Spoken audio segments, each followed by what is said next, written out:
மக்களுக்காக நான் என்று இந்த வையகத்திலே வாழ்விலே எல்லோரும் எல்லாமும் பெற வேண்டும், இங்கு இல்லாம நிலை வேண்டும் என்கிற அந்த தாரக மந்திரத்தை தன்னகத்தை கொண்டு இந்த தாய் தமிழ்நாடு தரணியிலே முதன்மை மாநிலமாக தலை நிமிர்ந்து நிற்பதற்காக தன் வாழ்நாளெல்லாம் அர்ப்பணித்திட்ட இதய தெய்வ புரட்சி தலைவி அம்மா அவர்களுடைய 77வது பிறந்த தின விழாவினை நாடெங்கும் 8 கோடி தமிழர்கள், உலகத் தமிழர்கள் எங்கெல்லாம் வாழ்ந்து கொண்டிருக்கிறார்களோ அங்கெல்லாம் இன்றைக்கு அம்மா அவர்களுடைய பிறந்த தின விழாவினை ஏழை எளியவர்கள் பயன்பெறுகிற வகையிலே, தொழிலாளர்கள் பயன்பெறுகிற வகையிலே, மாணவர்கள் பயன்பெறுகிற வகையிலே, தாய்க்குளங்கள் பயன்பெறுகிற வகையிலே எடுத்து வருகிற அந்த வெற்றி வரலாற்றில் இன்றைக்கு முத்திரை பதிக்கின்ற வகையிலே கழகத்தினுடைய நிரந்தர பொதுச் செயலாளர், சாமானிய முதல்வராக சரித்திரம் படைத்திட்ட, எளிய முதல்வராக இலக்கணம் படைத்திட்ட நம்முடைய புரட்சி தமிழர் வருங்கால முதலமைச்சர் மாண்புமிகு எதிர்க்கட்சியுடைய தலைவர் ஐயா எடப்பாடியார் அவர்களுடைய அந்த உத்தரவை ஏற்று தமிழகத்திற்கே ஒரு எடுத்துக்காட்டாக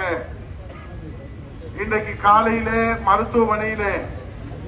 சங்கரன் கோயில் கடையனூரிலே அமைந்திருக்கிற அரசு மருத்துவமனையிலே புரட்சி தலைவர் இதய தெய்வம் அம்மா அவர்கள் அவதரித்த அந்த புண்ணிய தினத்திலே அவதரித்திருக்கிற குழந்தைகளுக்கெல்லாம் இன்றைக்கு தங்க மோதிரத்தோடு தங்கமணம் படைத்த புரட்சி தலைவி அம்மா அவர்கள் அவதரித்த நாளிலே அவதரித்த குழந்தைகளுக்கெல்லாம் தங்கம் வழங்குகிற நாளாக இன்றைக்கு தங்க மோதிரம் வழங்குகிற அந்த எழுச்சிமிகு நிகழ்ச்சியை அருமை தம்பி குட்டியப்பா அவர்கள், தம்பி திலீபன் அவர்கள் ஏற்பாடு செய்து மாண்புமிகு முன்னாள் அமைச்சர் சகோதரி ராஜலட்சுமி அவர்கள் அங்கே அந்த மருத்துவ உபகரணங்கள், குழந்தைகளுக்கான அந்த உபகரணங்களை எல்லாம் கொடுத்து அவர்களுடைய முகத்திலே புன்சிரிப்பை பார்க்கிற போது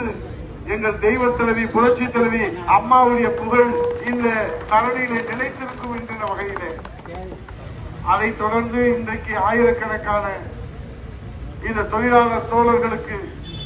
நான் உடன் பிறந்த சகோதரனாக உற்ற தோழனாக இருப்பேன் என்று தம்பி குட்டியப்பா அவர்கள் இந்த புத்தாடை சீருடை வழங்குகிற அம்மாவின் பிறந்த தின விழாவிலே இங்கே அணிவகுத்திருக்கிற காட்சி,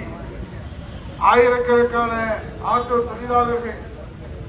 அவர்களுக்கு நான் தம்பியாக, அண்ணனாக, மாமனாக, அச்சானாக, தாயாக, தந்தையாக நான் இருந்து இந்த புத்தாடை